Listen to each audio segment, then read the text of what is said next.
Water. It is an essential part of all life on this planet. Nothing lives or survives without it. So why do we take water for granted? Is it because it is so easy for us to get? With the twist of a handle, we can have all we want. But can that continue? Do we have enough for our future and our children's future?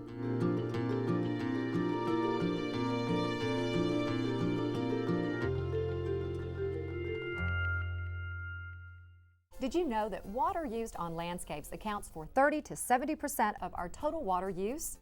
Did you know the American Water Works Association estimates homes with automatic sprinkler systems use 35% more water than those without an in-ground system?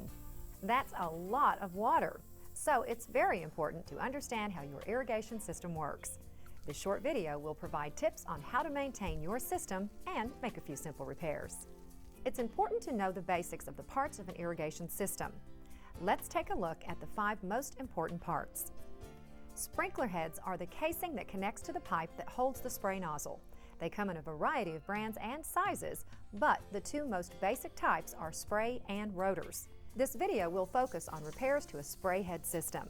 If your system has rotor-type heads, refer to the manufacturer's website or call their customer service department. The spray head houses the nozzle that creates the pattern of the spray. These heads are grouped together to make watering zones. Spray nozzles also are designed for a variety of spray radius. That means how far the nozzle will throw the water.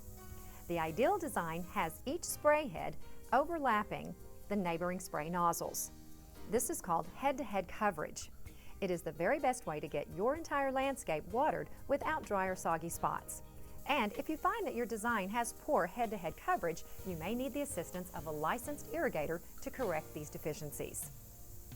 The pipes are the water highway that delivers the water to each head. Then there are the valves. These are connected to the controller by wires. The electronic signal tells the valve to open, which sends water through the pipes to the sprinkler heads in each zone. The controller is the brains of the entire operation. It tells the valves when to open and let water through to the heads, and for how long to run each zone or station. Now, one last piece of equipment on your system is not very well known, but it is in fact very important. It is called the backflow prevention device. The backflow prevention device is found in the yard, usually near your water meter. This device prevents dirty water from siphoning back into clean water that comes into your home. Several common things can go wrong with any in-ground system. Some of these problems you can easily repair yourself using a few common household tools. There will be some repairs that will require the services of a state-licensed irrigator. The Texas Commission on Environmental Quality has a current list of licensed irrigators on their website, or you can call their office for a reference. In addition to the tools listed above, you may also need to buy a few replacement parts if something is broken. It is important to visually check your system periodically to make sure it is working properly. Now let's take a look at a few problems that can occur and how to correct them.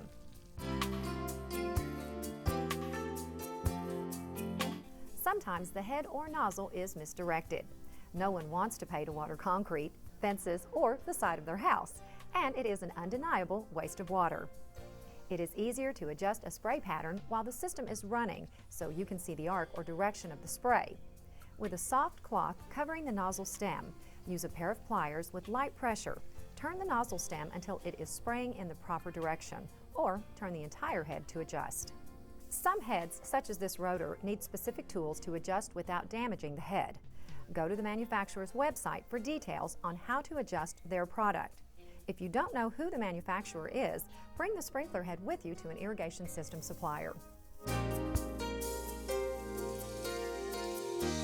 If water is shooting up like this, you have either a broken or missing sprinkler head. Sprinkler heads can be broken a number of ways. Too much water pressure, run over by a mower or weed eater, bicycle, car, or even pedestrian traffic. In any event, no matter the cause, when a sprinkler head is broken, you are losing water and money fast. If the break is close to the pipe, you may not see the leak at first because it is underground. Sometimes, however, it is very obvious. If the sprinkler head is completely off of the riser, see if you can simply screw it back onto the riser.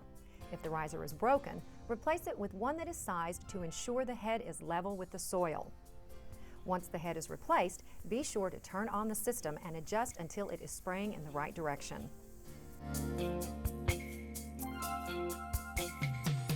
Sometimes the cap on the sprinkler head is loose. Tighten the cap by hand to see if that fixes the problem. Occasionally, you may get a clogged nozzle. To fix this, lift the stem of the spray head and unscrew the nozzle. Take out and thoroughly rinse the screen and spray nozzle. Flush the zone by turning on the system very briefly. Reinstall the screen and spray nozzle. If the problem persists, replace with a new screen and spray nozzle.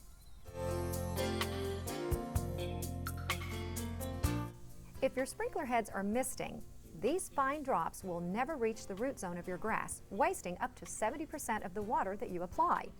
Most of this water will evaporate or blow away before it ever reaches the ground. This results when there is too much water pressure coming through your system. Water pressure isn't constant, and it may have changed since your system was installed.